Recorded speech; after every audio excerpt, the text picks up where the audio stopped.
US women begin this World Cup standing at the top of the soccer world, trying to win a second straight title. But we've already seen that will not be an easy task. For the US men, it's almost the exact opposite situation after they missed the World Cup in 2018. Here is Alexi Lalas with more on what's at stake.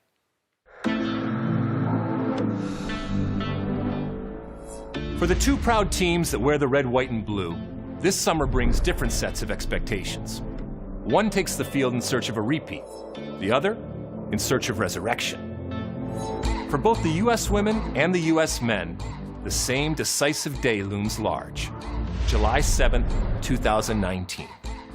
It's been 4 years since Carly Lloyd starred in Canada. She's chipping the goalkeeper! Hat trick for Lloyd! Now, the reigning World Cup champions head to France, shouldering the burden of their own success.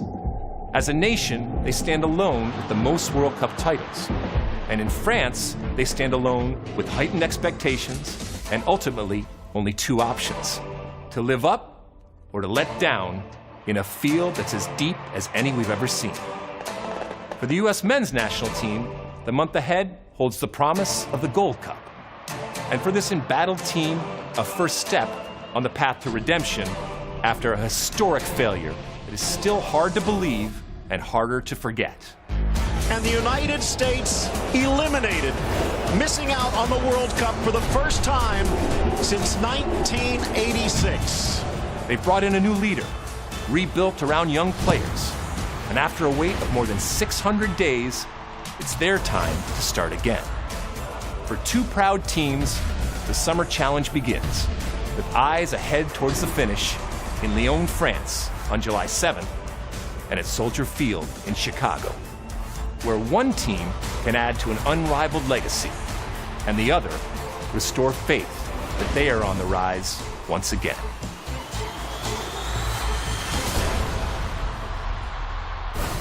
I think we're all aware it's a really key time right now. Kobe, how optimistic do you feel that the men's side of the program is headed in the right direction, at least?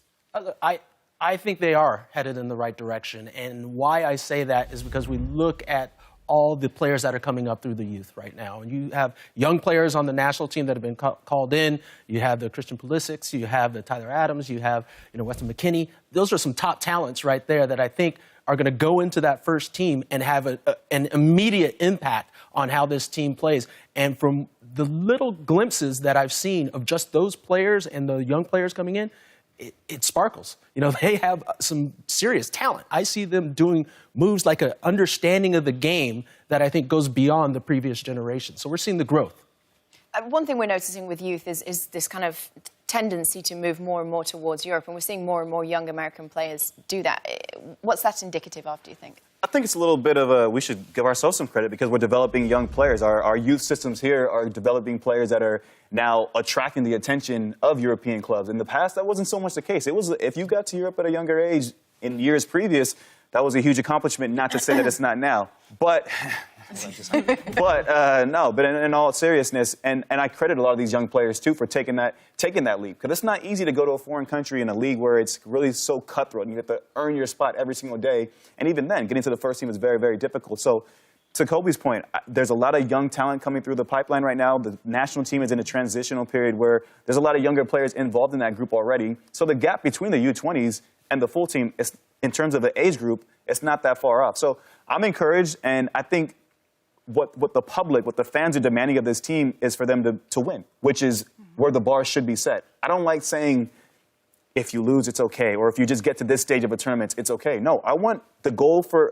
and the standard should be to go out there and win this Gold Cup. Now, okay, understandable. If it doesn't happen that we win this Gold Cup, if we lose in the final, then we can assess the performance at that point. But the standard and the expectation should be for us to win the Gold Cup, especially you look at the field. Mexico's going in there. Mexico, the biggest rival, is going in with the weakened team, 7 or 8 players missing from their lineup. So this group should go in confident, although it is still fairly new in the cycle. Go in confident, believing in what they have here, and believing in the manager and the talent that they have within the squad.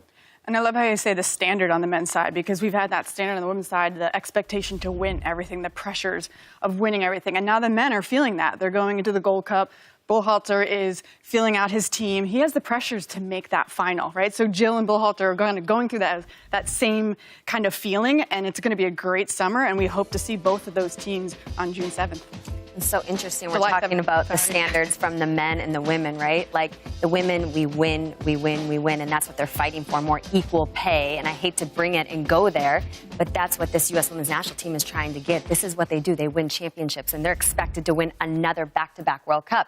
And we're talking about we want the men to win the Gold Cup. Absolutely. That's just the reality of soccer in our country, and that's why this summer a Gold Cup and World Cup is huge for this country, and for the men to have people get excited around this country about our men's team and jump on board in this Gold Cup. It's huge for both coaches and programs. Is it not just about people getting excited about the men's team? Is it also about the men's team winning back some respect? We saw them booed off the pitch against Jamaica in the final warm-up game before this Gold Cup. That's a concern, isn't it? It's a concern. It's just, and if you're a player on the team, you look at that like, I'd rather have fans who care, who are passionate, who want us to reach that bar that they know that we're capable of.